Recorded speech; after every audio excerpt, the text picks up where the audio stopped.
राधे राधे। गीता अध्याय 7 भगवत ज्ञान। इसमें भगवान श्री कृष्ण अर्जुन को प्रथम श्लोक में बताते हैं कि हे प्रथापुत्र, अब तुम मुझ में आसक्त होकर सब तरफ से अपना मन हटा के पूर्णतः मुझ में अपना मन लगा के, मुझ में आसक्त होके, मेरा योग अभ्यास करके, संशय रहित होके मुझे जानो। भगवत ज्ञान में ही भगवान सारे जो संशय हैं उसके मन को उसको हटा रहे हैं। सारा जो दिव्य ज्ञान है, भगवत ज्ञान है, उस पर प्रकाश डाल रहे हैं और ये सारी बातें अर्जुन को बता रहे हैं। पिछले अध्यायों का जो भी अंश था, जो भी सारांश था, श्लोक के माध्यम से बिल्कुल एक एक श्लोक हमने स्पष्ट किया था, बिल्कुल सरल भाषा में। तो भगवत ज्ञान में जो 7वां अध्याय है, इसमें भगवान श्री कृष्ण किस तरह से भगवान को जानना है, संशय किस तरह से मिटाने हैं। सीधी सी बात है कि आज के समय में भी भगवान को लेके बहुत सारे लोगों के मन में संशय रहते हैं, ज्ञान को रह के संशय रहते हैं, क्योंकि एक सही मार्गदर्शक हमें नहीं मिल पाता। गुरुजन कहते। तो यहाँ पे भगवान बताते हैं कि 8 प्रकार के मनुष्य होते हैं, जिसमें 4 प्रकार के मनुष्य ऐसे होते हैं जो मेरी शरण में आते हैं, और 4 प्रकार के मनुष्य ऐसे होते हैं जो जानते बूझते भी मेरी शरण में नहीं आते हैं। उनकी प्रकृति ही ऐसी होती है। दूसरे श्लोक में भगवान बताते हैं कि इस ज्ञान को, इस भगवत ज्ञान को समझने के बाद, जान लेने के बाद तुम्हें जीवन में कुछ और जानने के लिए शेष नहीं रह जाएगा। साथ में तीसरे श्लोक में भगवान बताते हैं कि हजारों लोगों में, हजारों आत्माओं में, हजारों जन्मों के लोगों में कोई एक ही ऐसा विरला होता है जो इस सत्य को समझ पाता है, जो मुझ में मन लगा पाता है, जो मेरे प्रति आसक्त हो पाता है। देखिए, कहीं ना कहीं ये बात तो बिल्कुल सत्य है। भगवान को समझ पाना या भगवान की तरफ आसक्त होना, ढोंग करना अलग बात है, नकल करना अलग बात है, चलना अलग बात है, लेकिन समर्पित हो जाना बिल्कुल भगवान के प्रति, ये बिल्कुल ही कोई विरला ही होता है हजारों में एक जो इस रास्ते पे चलता है। तो यही बात भगवान बता रहे हैं कि कोई एक ही सिद्ध पुरुष, सिद्ध आत्मा ऐसी होती है हजारों में जो मुझ में अपना मन लगाती है, जो मेरी तरफ पूरी तरह से समर्पण दिखाती है। चौथे श्लोक में भगवान बताते हैं 8 प्रकार से मेरी अपरा शक्तियाँ हैं, जैसे कि पृथ्वी, जल, अग्नि, वायु, आकाश, मन, बुद्धि, अहंकार। तो इस प्रकार से भगवान ने 8 अपनी अपरा शक्ति बताई गई हैं कि ये सब मुझसे ही निकली हुई हैं। साथ में 5वें श्लोक में भगवान कहते हैं कि एक पराशक्ति भी है। पराशक्ति का मतलब है एक उच्च स्तर की शक्ति। तो यहाँ पे जो शक्तियों की बातें हो रही हैं, ये भगवान से ही सारी की सारी निकली हुई हैं। हम सबके अंदर जो भी गुण आए हुए हैं, प्रकृति जो कहते हैं, तो ये भगवान की ही देन है। भगवान इसमें बताते हैं कि ये मुझ में से ही निकली हुए एक अंश है। और मनुष्य जो है वो कहीं ना कहीं, किसी भी तरह के मनुष्य जो चाहे मुझ में मन लगाएं या मुझ में मन ना लगाएं, वो इन्हीं को ही लेके ही बने हुए हैं। उनके अंदर कहीं ना कहीं यही शक्तियाँ विद्यमान हैं। तो यहाँ पे चौथे और 5वें श्लोक में भगवान परा और अपरा शक्ति की बात बता रहे हैं। 6वें श्लोक में भगवान कहते हैं चाहे प्रलय हो, चाहे उजाला हो, चाहे सब कुछ हो, इन सब चीज़ों का उद्गम मुझसे ही हुआ है। और यही 2 शक्तियाँ जो होती हैं, इन्हीं से सारे मनुष्य प्राणियों का भी, सबके अंदर यही शक्तियाँ विद्यमान है, इन्हीं से ही सबका उद्गम हुआ है।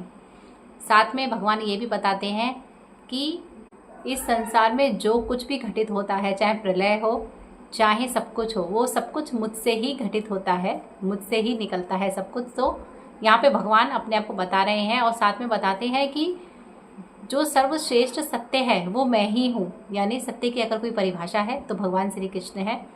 वो ठीक वैसे ही बता रहे हैं, या उन्हें यहाँ पे उदाहरण दिया गया है, जिस तरह से मोती एक माला में पिरोए हुए रहते हैं, जिस तरह से दिखाई देते हैं, तो इसी तरह से उन्होंने यहाँ पे बताया गया है जो सर्वश्रेष्ठ सत्य है वो मैं ही हूँ। ऐसा कहीं और किसी ग्रंथ में नहीं लिखा गया है या किसी और ने नहीं कहा है।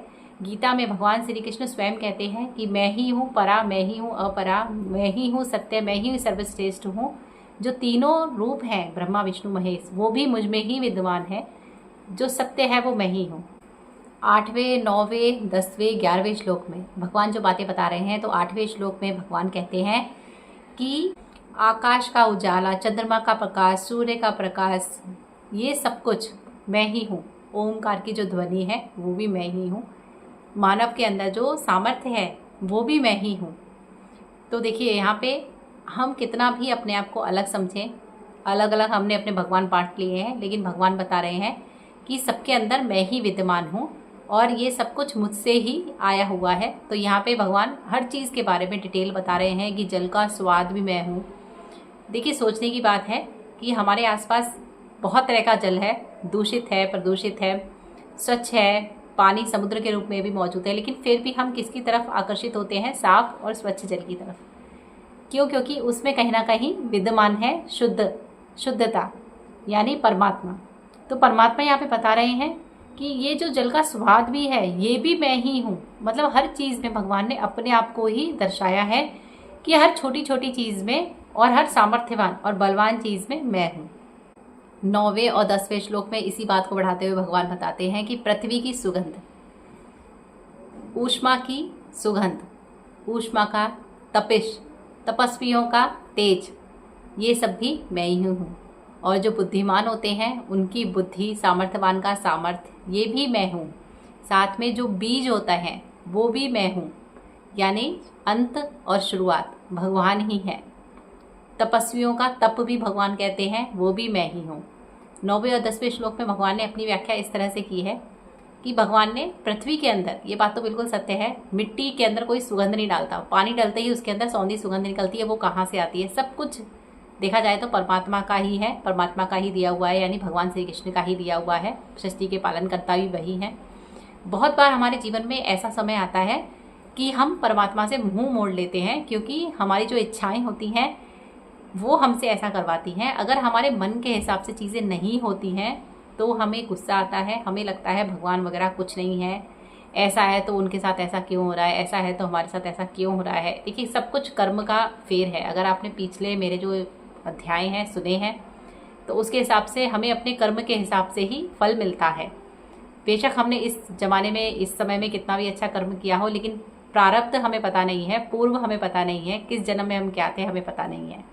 तो भगवान यहाँ पे यही बात समझा रहे हैं छोटी छोटी चीज़ों में कि ये सब जगह मैं विद्यमान हूँ। तो अगर आपको भगवान की महसूस करना है, योग के जरिए भी भगवत ज्ञान किस तरह से है, इसके जरिए हम भगवान को समझ सकते हैं। ये सब चीज़ों में भगवान विराजमान है। अपरा और पराशक्ति में भगवान आप बता रहे हैं कि किस तरह से मैं ही मैं हूँ। 11वें श्लोक में इसी बात को और आगे भगवान ने बताया है कि मैं कामनाओं जो होते हैं, बलवानों की जो कामनाएं होती हैं, मैं वही हूँ। साथ में मैं वो बल हूँ जो धर्म के विरुद्ध कभी भी नहीं हूँ। साथ में 12वें श्लोक में भगवान कहते हैं, भगवान बता रहे हैं कि तुम यह बात जान लो कि मेरी शक्ति से ही जो गुण होते हैं, यानी 3 तरह के गुणों की बात की गई है, रजोगुण, सतोगुण, तमोगुण, ये तीनों गुण जो हैं वो मुझसे ही निकल रहे हैं और यह सब जगह मानव जाति के अंदर विद्यमान है। तो ये गुण भी मेरे अधीन है, ये भी मुझसे ही निकल रहे हैं। प्रकृति मेरे अधीन है, मैं प्रकृति के अधीन नहीं हूँ। मतलब क्योंकि प्रकृति के पालन करता भगवान विष्णु श्री हरि ही है, यानी कृष्ण भगवान ही है। तो वो यहाँ पे क्लियरली इस बात को बता रहे हैं कि ये सारे गुण जो लोगों के अंदर विद्यमान है, हर तरह के मनुष्य होते हैं, कोई रजोगुण वाला होता है, तो कोई सतोगुण वाला होता है, कोई तमोगुण वाला होता है। तो ये तीनों के तीनों गुण भी भगवान से ही निकल रहे हैं। ये तीनों गुण भगवान के अधीन हैं। अब हमें देखना है कि हमें कौन से गुण की तरफ जाना है, चाहे हमारा मन कैसा भी हो। हमें अपनी बुद्धि से मदद लेनी चाहिए, क्योंकि बुद्धि जो होती है वो मन को कंट्रोल कर सकती है। तो भगवान यहाँ पे यही बात हमें बता रहे हैं। 13वें श्लोक में भगवान बताते हैं कि ये तीनों गुण लोगों के अंदर विद्यमान है, इसी वजह से लोग मुझे नहीं समझ पाते हैं, मेरी तरफ नहीं आ पाते हैं। अच्छा, कौन से लोग आ पाते हैं? 14वें श्लोक में भगवान इसे बताते हैं कि भाई जो मुझ में अपना मन लगाता है, जो मेरी तरफ आकर्षित होता है, जो मेरी तरफ योग अभ्यास करता है, वो मेरी तरफ खिंचा चला आता है, जो मेरी तरफ मन लगाता है, जो मुझ में आसक्ति रखता है, जो मुझे पाना चाहता है, तो वही मेरी तरफ आ सकता है और वही मुझे पा सकता है और मुझ में समा सकता है। जो मुझ में मन लगाना चाहे, मतलब ये हमें सिर्फ मन के अंदर एक इच्छा होनी चाहिए, एक चाह होनी चाहिए भगवान को समझने की, भगवान के प्रति समर्पित होने की। क्योंकि प्रकृति के ये जो तीनों गुण हैं ये बहुत ही ज़्यादा ऐसे गुण हैं जिनसे पार पाना बहुत ज़्यादा कठिन है। ऐसा भगवान ही बताते हैं कि इन तीनों गुणों से पार पाना बहुत कठिन है। लेकिन कौन इन तीनों गुणों से पार पा सकता है, कौन इन तीनों गुणों से ऊपर उठ सकता है? जो मुझ में मन लगाता है वो सरलता से पार पा जाता है। और साथ में 15वें श्लोक में भगवान कहते हैं कि भाई जो नास्तिक है, जो बिल्कुल ही मूर्ख है, जो भौतिकवाद में इतना ज़्यादा लिप्त है, जिसे सत्य का या मुझ में समाने का कोई भी जिसका इरादा नहीं है भाई, वो मुझ में मन नहीं लगा सकता। जो मोह माया है, जो इस संसार है, उसमें पूरी तरह से वो जो लिप्त हो चुका है मनुष्य, वो कभी भी मेरे अंदर मन नहीं लगा सकता। जो कि मनुष्य बिल्कुल निपट मूर्ख है, अधम है, जो माया द्वारा जिसकी बुद्धि हर ली गई है, तो ऐसा मनुष्य मुझ पे कभी भी नहीं अपना मन लगा सकता, क्योंकि वो माया के अधीन हो चुका है। बेशक माया भगवान के अधीन है। अगर आप भगवान के पास जाएंगे तो माया के चंगुल से जल्द निकल जाएंगे। देखिए, माया मन को हर लेती है और दुख में ही हमें फंसा के रखती है। हमेशा हमें और पाने की जो लालसा होती है उसके चक्कर में रखती है। कभी भी हम अपने वर्तमान में नहीं जी पाते, हमेशा भविष्य की अच्छी चाह में अपना वर्तमान खराब करते हैं। तो यहाँ पे भगवान कहते हैं, जो मुझ में अपना मन लगाता है वो इस झंझट से, इस चक्कर से, इस मोह माया से निकल जाता है। चाहे वो गृहस्थी हो, चाहे वो सन्यासी हो, चाहे वो तपस्वी हो, चाहे वो कोई भी हो। तो आज का जो भगवत ज्ञान है ये हम यहीं पे थोड़ा सा विराम इसको देते हैं। अगर आप मेरा वीडियो अभी तक यहाँ पे बने हुए हैं, देख रहे हैं, तो वीडियो देखने के लिए आपको बहुत बहुत धन्यवाद। बहुत ही ज़्यादा सरल भाषा में हम यहाँ पर गीता समझ रहे हैं और गीता को जान रहे हैं।